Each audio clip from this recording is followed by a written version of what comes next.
Ibu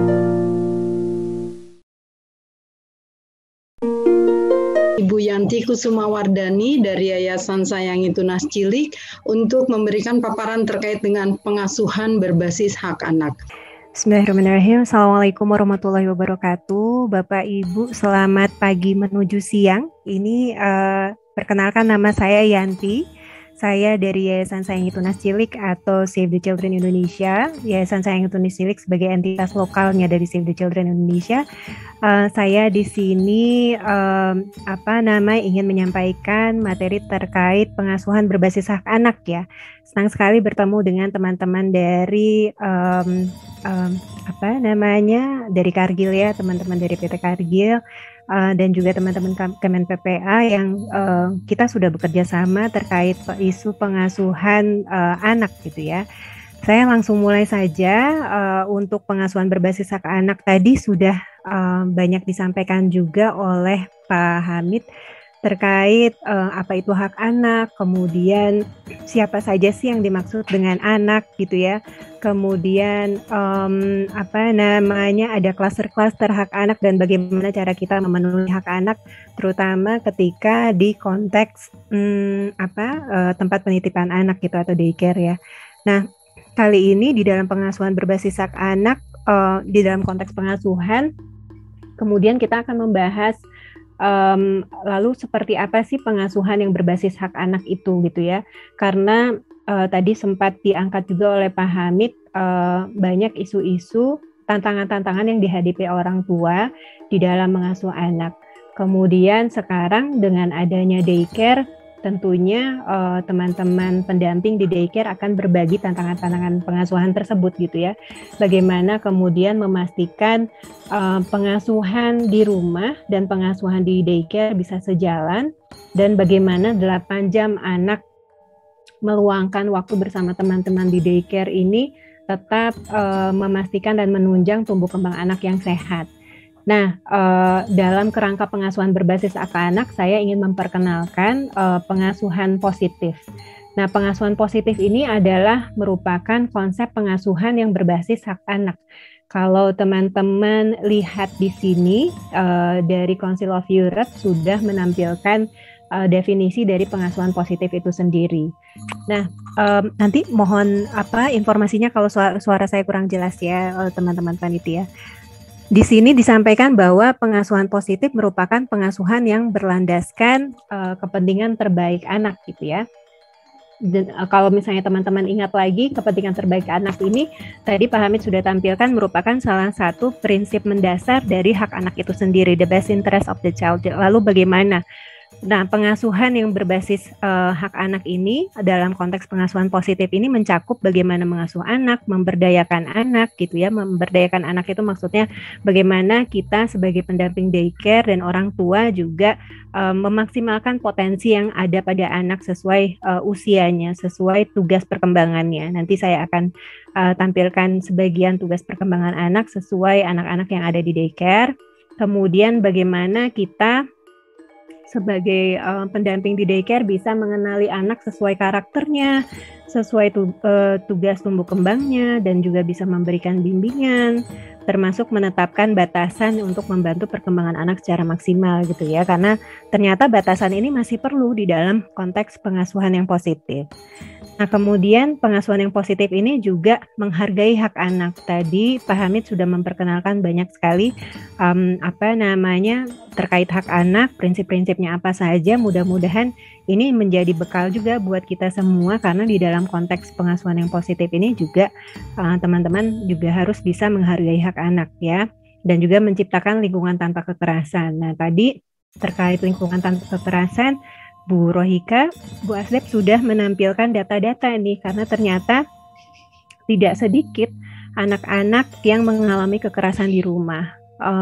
Tadi Pak Hamid sudah menyebutkan juga bagaimana kita harus peka apabila anak-anak responnya negatif atau reaksinya negatif terhadap upaya kita mendekati mereka misalnya ya, atau ada tanda-tanda tertentu yang mungkin merupakan alarm buat kita mengetahui mencari tahu apakah lingkungan tempat tinggalnya aman atau tidak. Karena di dalam lingkungan yang positif, justru kita harus menciptakan lingkungan tanpa kekerasan. Nah, nanti mudah-mudahan menjadi targetnya kita semua juga, teman-teman pendamping daycare, bagaimana dengan memberikan pengasuhan yang positif di daycare ini, kita juga bisa menciptakan lingkungan tanpa kekerasan gitu ya.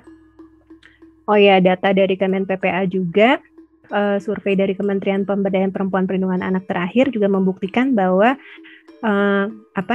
kekerasan terhadap anak itu banyak terjadi di lingkungan rumah yang justru dilakukan oleh orang-orang yang harusnya melindungi mereka gitu ya. Nah, maka kemudian di sini peran dari pendamping daycare sangat penting untuk memperbaiki dampak dari kekerasan yang mungkin dialami anak dan atau juga menyediakan lingkungan yang tanpa kekerasan yang menjadi pondasi buat anak tumbuh kembang secara sehat. Kemudian pengasuhan yang positif juga merupakan tempat di mana orang tua atau pengasuh tidak menggunakan hukuman fisik atau hukuman yang mempermalukan secara psikologis, merendahkan martabat anak gitu ya. Tadi juga sudah sempat disampaikan, dan bagaimana kemudian di dalam pengasuhan positif ini kita menyelesaikan masalah dengan sehat gitu ya. Karena seringkali kita menggunakan bentuk pendisiplinan yang tidak sehat yang justru menjadi alasan untuk melakukan hukuman-hukuman yang tadi, hukuman fisik atau hukuman yang mempermalukan, merendahkan harkat dan martabat anak gitu ya. Saya lanjutkan, maka kemudian kenapa kita membutuhkan pengasuhan positif? Nah, pengasuhan positif yang kita kenalkan kali ini adalah dengan menggunakan disiplin positif. Kenapa disiplin positif? Kenapa? Karena memang seringkali kita mempunyai pemahaman yang keliru ketika membaca kata disiplin. Disiplin itu seringkali diidentikan dengan hukuman. Bahwa ketika mengasuh anak itu perlu diterapkan pendisiplinan yang ketat. Yang kemudian diidentikan dengan tata aturan yang kaku, yang kemudian diidentikan dengan bagaimana membuat anak jera gitu ya. Yang ini kemudian mengarah pada praktek-praktek kekerasan di dalam pengasuhan ya. Nah, itu merupakan konsep pendisiplinan atau konsep disiplin yang keliru ya, atau mungkin pernah kita alami di zaman dahulu kala ketika memang materi-materi pengasuhan belum banyak dikenalkan, atau mungkin materi tentang konvensi hak anak belum kita dapatkan, yang kita beruntung sekali sudah dapatkan hari ini dari Pak Hamid sebelumnya. Nah, pendisiplinan yang baik yang merupakan bagian dari pengasuhan positif itu adalah dengan menggunakan disiplin positif. Karena kita perlu mengembalikan lagi ke akar kata dari kata disiplin itu sendiri gitu ya. Karena akar kata dari kata disiplin itu adalah dari kata disciple, ini dari bahasa Latin, yaitu yang artinya mengajar atau melatih secara terus-menerus. Jadi bukan memberikan hukuman, ya itu bedanya gitu. Disiplin adalah mengajarkan kepada anak dan melatih secara terus-menerus yang juga mencakup bagaimana orang tua memberikan contoh yang baik terhadap anak dalam kehidupan kesehariannya gitu ya. Nah, ini nanti contoh yang baik ini berhubungan dengan hal-hal lain yang merupakan komponen dari disiplin positif itu sendiri. Nah, sehingga dengan kita mengajar dan melatih anak secara terus-menerus dengan cara yang baik dan memperhatikan prinsip-prinsip hak anak yang tadi disebutkan di definisi sebelumnya, itu kita bisa dapat memberikan pengasuhan dengan komunikasi yang saling menghormati tanpa kekerasan. Jadi kalau misalnya orang tua yang ingin menerapkan hukuman supaya anak jera, justru hukuman yang membuat anak jera itu hanya berlaku sesaat. Tapi dengan disiplin positif itu membuat anak mau dan bisa berkomunikasi dengan orang dewasa dan bisa berinteraksi secara positif tanpa kita sebagai orang dewasa melakukan kekerasan terhadap anak sebagai alih-alih bentuk pendisiplinan kepada anak gitu ya. Nah, sekarang mudah-mudahan Bapak Ibu sudah mulai paham kenapa kemudian kita memilih disiplin yang positif. Nah, sekarang saya ingin memperkenalkan pengasuhan dengan disiplin positif itu sebenarnya dibangun dari 3 komponen yang kuat gitu ya. Pertama, bahwa disiplin positif ini bukan konteks yang baru, tapi sudah lama berlangsung dan sudah banyak diterapkan di banyak negara juga. Dan disiplin positif ini dibangun dari 3 komponen utama. Yang pertama adalah penelitian terhadap perkembangan anak yang sehat, ya, bahwa banyak penelitian yang membuktikan bahwa unsur utama dari kesehatan perkembangan anak itu ada 2, yaitu pertama adalah kehangatan dan juga struktur atau bimbingan kita sebut dengan kata lainnya, ya. Nah, penelitian-penelitian ini membuktikan bahwa kehangatan dan struktur atau bimbingan ini merupakan alat utama yang bisa membentuk atau menunjang perkembangan anak yang sehat. Ya, kenapa? Karena dengan kehangatan kita sebagai orang tua atau pengasuh bisa memberikan rasa aman secara fisik kepada anak, bisa memberikan rasa aman secara psikologis atau emosional pada anak, dan juga kita bisa memberikan kelekatan yang aman. Hal-hal ini nanti akan dijelaskan di slide-slide berikutnya, ya.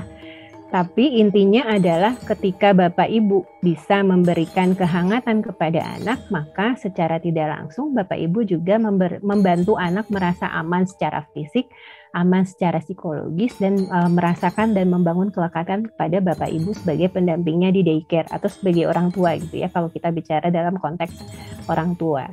Nah, rasa aman secara fisik, emosi, dan kelekatan ini merupakan modal dasar, modal utama untuk tumbuh kembang anak yang sehat di usia-usia berikutnya. Katakanlah di usia remaja sampai dia dewasa, ketika kita sudah punya modal awal yang baik, kehangatan, maka anak akan menjadi sosok dewasa yang positif gitu ya. Kemudian unsur kedua yang perlu menunjang kesehatan perkembangan anak adalah struktur atau bimbingan. Struktur ini adalah bagaimana kita menciptakan batasan-batasan yang sehat, yang komunikatif dengan anak, bimbingan, informasi, dukungan agar anak bisa mencapai tujuan pembelajaran yang dia inginkan. Kemudian komponen kedua di dalam disiplin positif itu adalah prinsip-prinsip hak anak, seperti yang tadi Pak Hamid sudah jelaskan panjang ya, bahwa di dalam prinsip-prinsip hak anak ini anak-anak memiliki hak untuk perlindungan, hak untuk didengarkan pendapatnya, dan dukungan dan bantuan untuk orang tua mereka gitu. Nah, jadi intinya bahwa pada prinsip-prinsip hak anak ini anak-anak mempunyai banyak hak untuk mendapatkan perlindungan, tumbuh kembang ya, tadi berpartisipasi, dan ini merupakan salah satu komponen dasar dari kita menerapkan disiplin yang positif ya. Kemudian komponen ketiga yang juga tidak kalah penting untuk menumbuhkan disiplin positif adalah penelitian terhadap pengasuhan yang efektif. Nah, jadi tumbuhnya disiplin positif ini salah satunya juga muncul dari berkembangnya disiplin positif ini salah satunya muncul dari penelitian yang panjang terhadap pengasuhan yang efektif. Nah, yang ditemukan dari penelitian-penelitian ini adalah bahwa pengetahuan tentang kita sebagai orang tua perlu mendapatkan pengetahuan tentang perkembangan anak ya, supaya kita lebih mengenali apa yang anak lakukan ketika anak usianya 2 tahun, apa yang anak lakukan, apakah anak normal ketika dia panjat-panjat lemari ibu ketika usianya 3 tahun. Nah, semua itu kemudian menjadi hal yang mendasar yang perlu kita pahami sebagai bagian dari pengasuhan yang efektif itu tadi ya.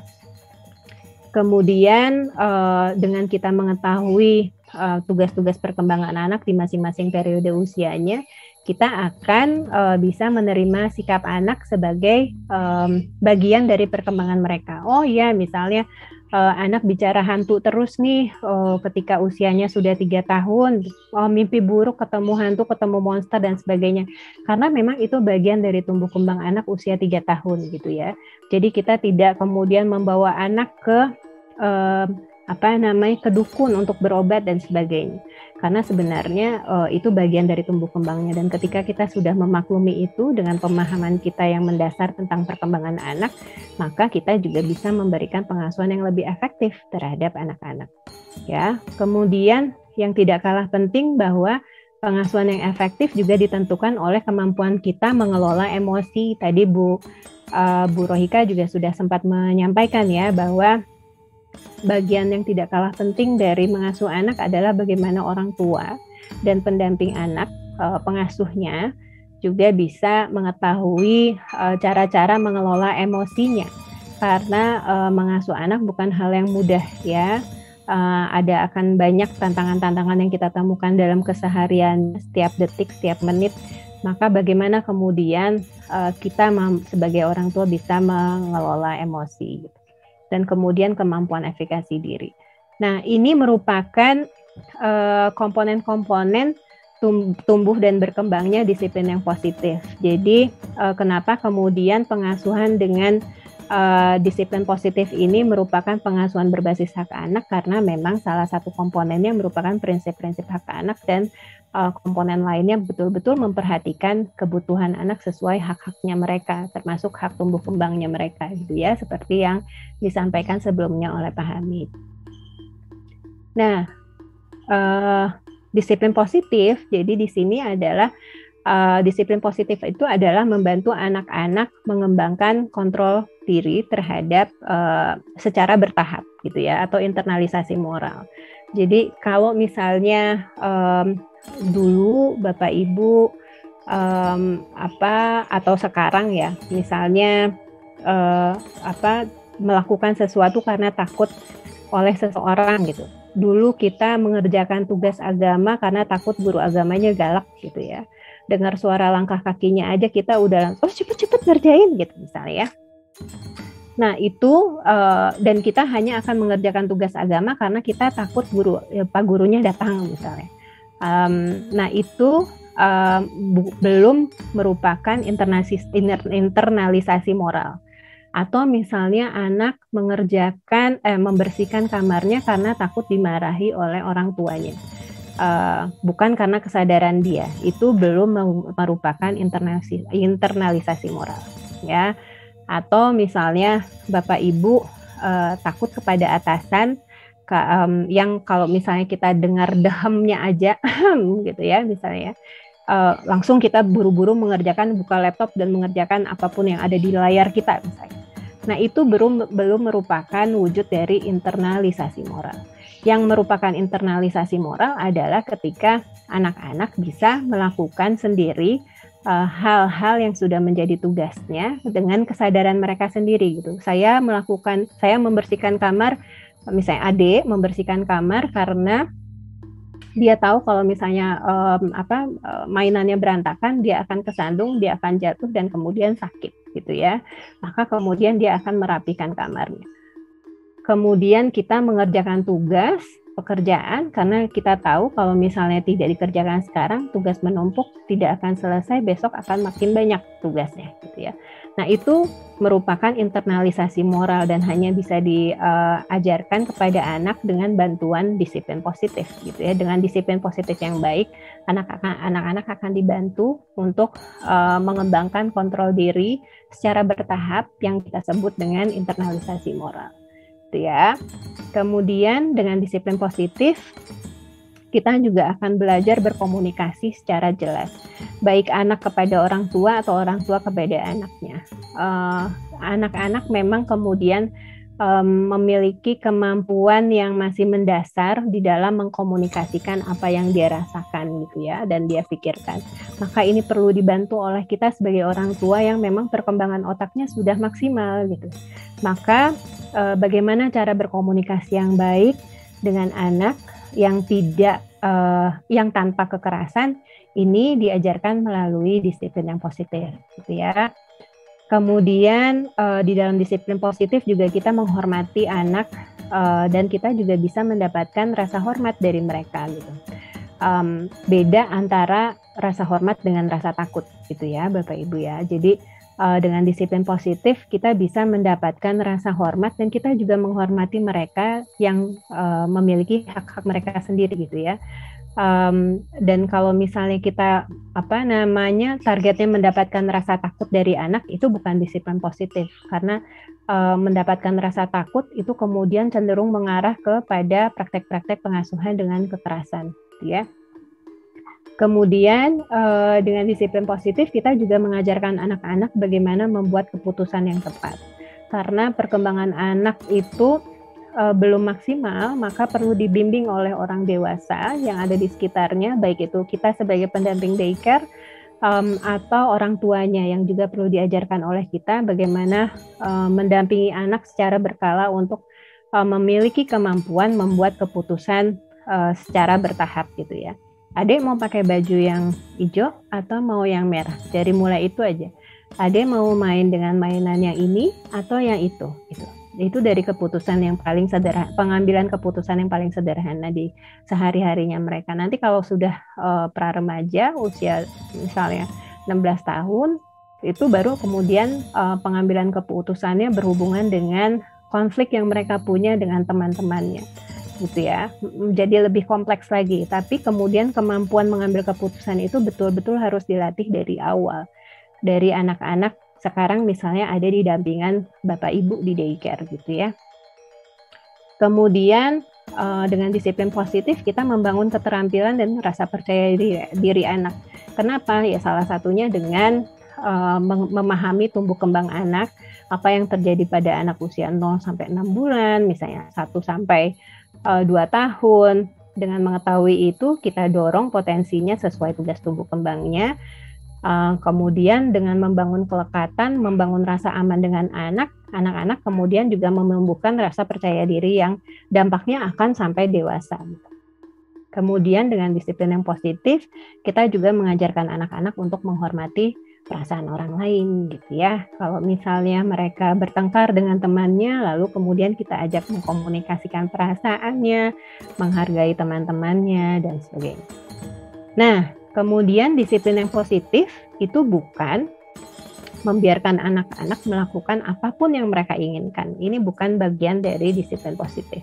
Tanpa batasan, itu bukan disiplin positif gitu ya. Disiplin positif juga bukan tidak memiliki aturan sama sekali. Udahlah, daripada kan kita nggak boleh melakukan kekerasan nih sama anak, ya udah bebasin aja anaknya. Nggak kayak gitu juga, karena anak-anak juga harus belajar tentang batasan-batasan yang ada di dalam lingkungan kita, lingkungan terdekatnya. Kemudian disiplin positif juga bukan reaksi cepat pada situasinya. Misalnya anak mau es krim, daripada dia tantrum kasih aja cepet-cepet, itu bukan disiplin yang positif gitu ya. Kemudian disiplin yang positif juga bukan memberikan hukuman lain selain memukul atau menyerang, karena tetap saja yang namanya hukuman ya hukuman, itu tidak bukan hal yang baik untuk tumbuh kembang anak gitu ya. Anak perlu diajarkan konsekuensi ya gitu ya, tapi bukan memberikan hukuman, apalagi hukuman yang sifatnya fisik atau yang juga mempermalukan dia secara psikologisnya gitu ya. Kemudian disiplin yang positif juga bukan memberikan ancaman kepada anak-anak supaya mereka menuruti kita. Misalnya kalau tidak tidur nanti besok nggak ada sarapan enak misalnya, karena itu malah akan mengganggu tumbuh kembangnya dia gitu ya. Jadi memberikan ancaman sama sekali bukan bagian dari disiplin yang positif ya. Menakut-nakuti anak sama sekali tidak akan ada manfaatnya, apalagi dampak positif terhadap tumbuh kembang anak. Ini satu hal yang mungkin harus kita coba praktekkan secara bertahap, karena sebagai orang dewasa kadang-kadang kita tergoda ya untuk mengancam anak supaya cepat mengikuti kemauan kita. Mungkin dia akan langsung mengikuti kemauan kita, apa yang kita perintahkan, tapi hanya untuk sesaat.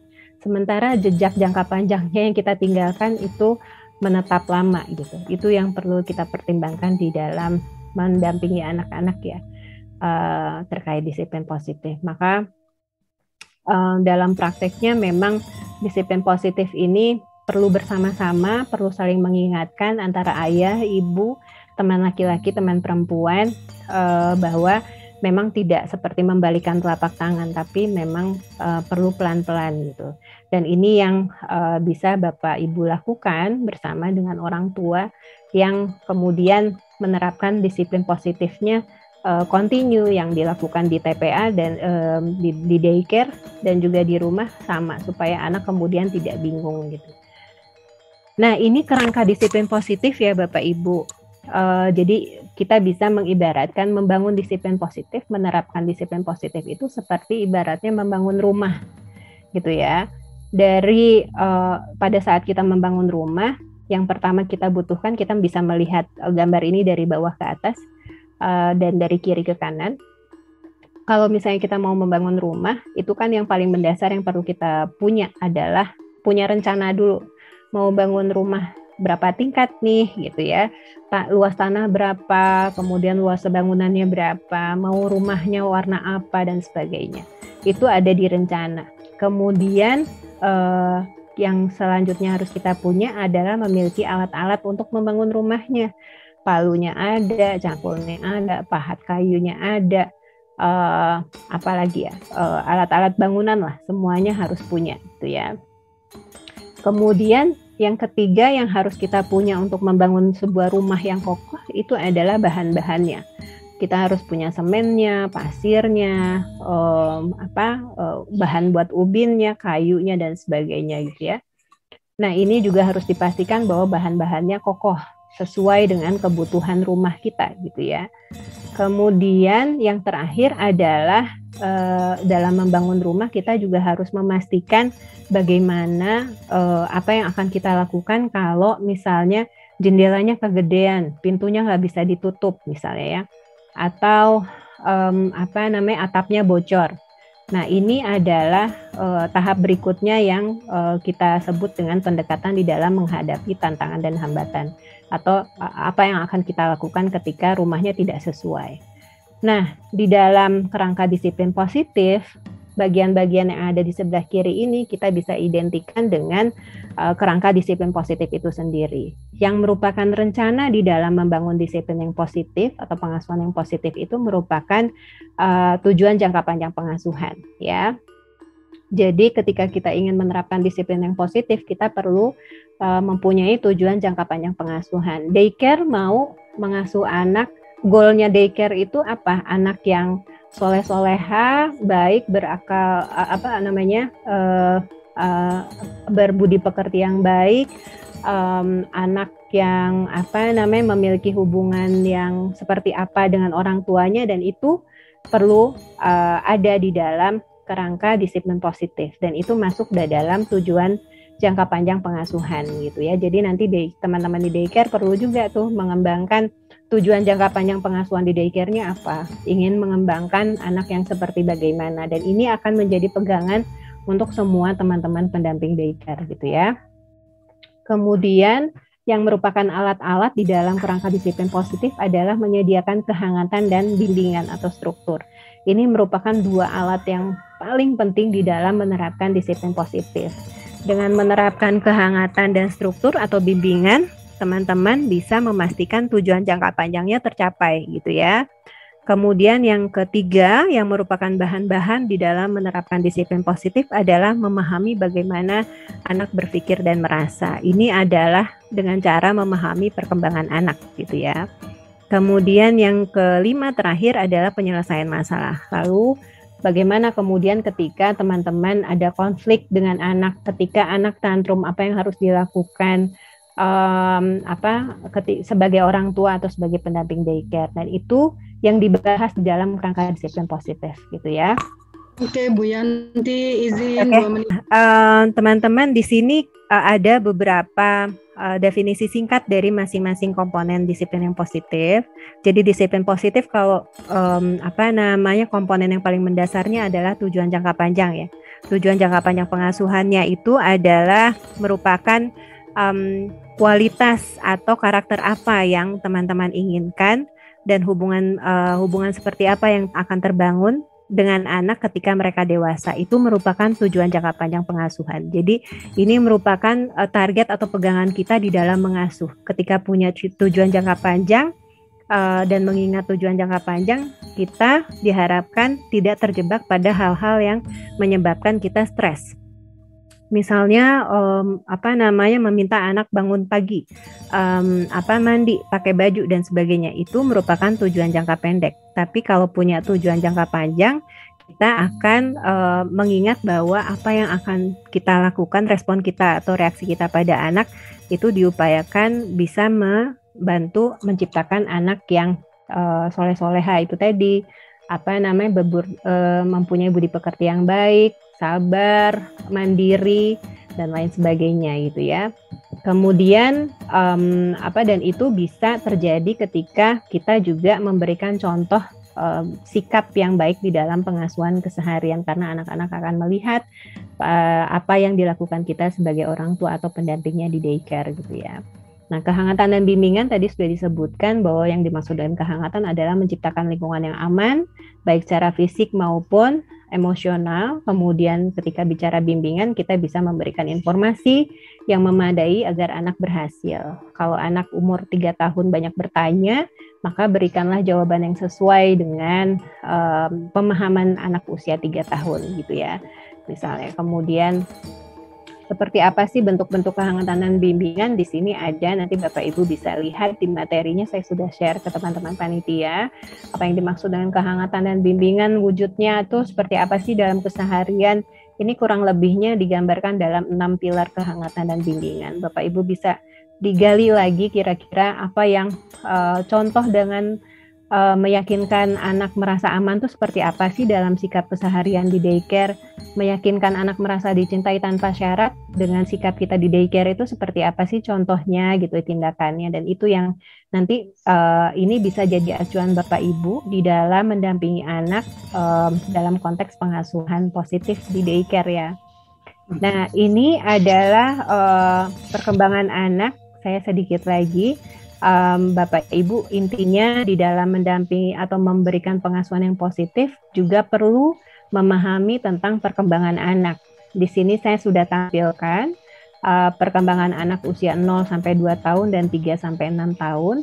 Intinya adalah apa yang Bapak Ibu lakukan sebagai pendamping di daycare untuk anak usia 0 sampai 2 dan 3 sampai 5 itu merupakan investasi yang mendasar bagi tumbuh kembang anak selanjutnya. Yang paling utama ketika anak usia 0 sampai 2 tahun adalah menciptakan rasa aman, kelekatan dan rasa nyaman bagi anak sehingga dia mau belajar mengeksplorasi lingkungannya. Kenapa? Karena ini adalah kebutuhan utama pada anak usia 0 sampai 2 tahun gitu ya. Karena sel-sel otaknya baru berkembang, maka kita harus menciptakan lingkungan yang mendukung perkembangan sel-sel otaknya. Kalau anak banyak dipukul, dimarahi, dibatasi keaktifan atau kegiatannya, maka ini tidak membantu pembentukan sel-sel otak yang sehat gitu ya. Sementara untuk anak usia 3 sampai 6 tahun, ini anak lagi semangat-semangatnya belajar hal baru, banyak bertanya, banyak coba-coba, pakai suap ibunya, niru gaya orang dewasa gitu ya. Dan anak ini kemudian akan berkembang dengan maksimal ketika kita bisa menghargai perasaannya, mendampingi ketika dia belajar, membantu membedakan antara hayalan dan kenyataan gitu ya. Dan membantu anak merasa aman mempelajari hal-hal yang baru.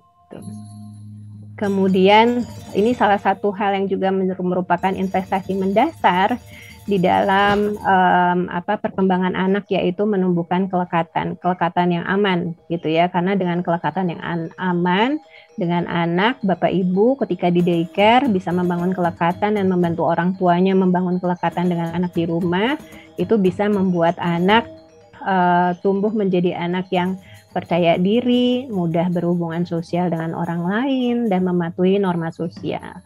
Sebaliknya, ketika anak merasa tidak aman, tidak terbangun kelekatan dengan orang tuanya atau dengan pendamping di daycare, dia akan menjadi sosok yang lebih rentan terhadap stres, harga dirinya lebih rendah, mudah depresi, mudah bermasalah dengan teman-temannya, konflik gitu ya, tiba-tiba lempar kotak makanan sama temannya. Nah, mungkin itu karena dia merasa tidak aman, tidak nyaman, belum terbangun kelekatan dengan lingkungan dia di daycare gitu. Atau memang mungkin seperti yang Pak Hamid sampaikan, mungkin ada masalah di rumah yang membuat dia tidak terbangun kelekatan yang aman dengan orang-orang di rumah, sehingga pelampiasannya di daycare. Itu yang perlu teman-teman selidiki.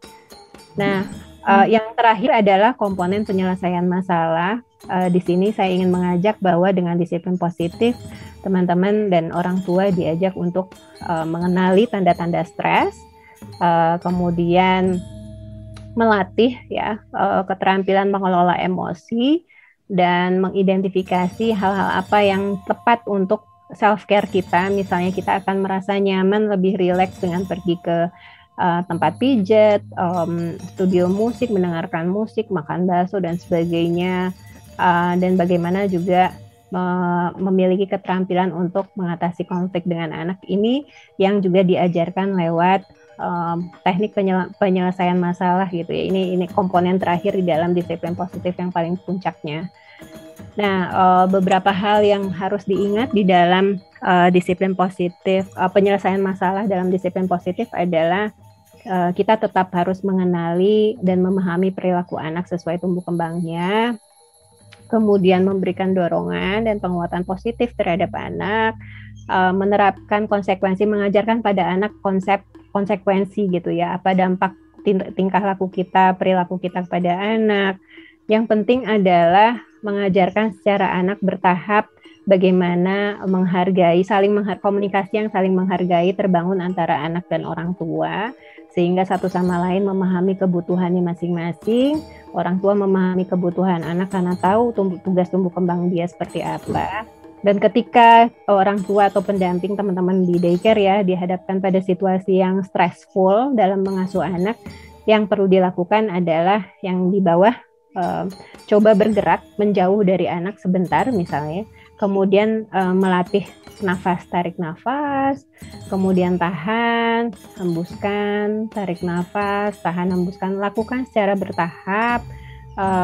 Menjadi latihan yang rutin, yang kemudian ketika ada situasi-situasi yang stressful, yang terasa bebannya berat, teman-teman bisa lakukan ini untuk membantu menjadi lebih rileks aja.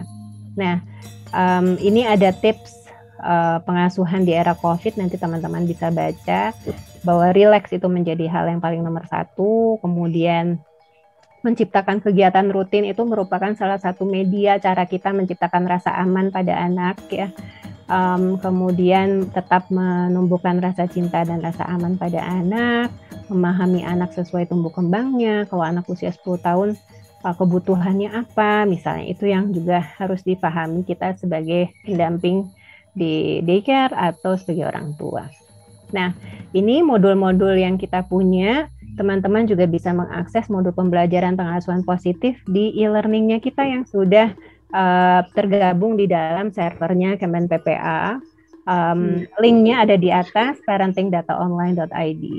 Dan ini adalah pedoman perilaku buat teman-teman di daycare yang saya rasa sudah ada ya di dalam standar daycare, apa-apa yang boleh dan tidak boleh dilakukan ketika kita bekerja dengan anak, karena ini akan melindungi teman-teman secara individu, secara profesi, dan secara lembaga. Kargil juga akan terlindungi ketika menerapkan pedoman perilaku ini di daycare-nya. Itu ya, itu saja mungkin sedikit dari saya.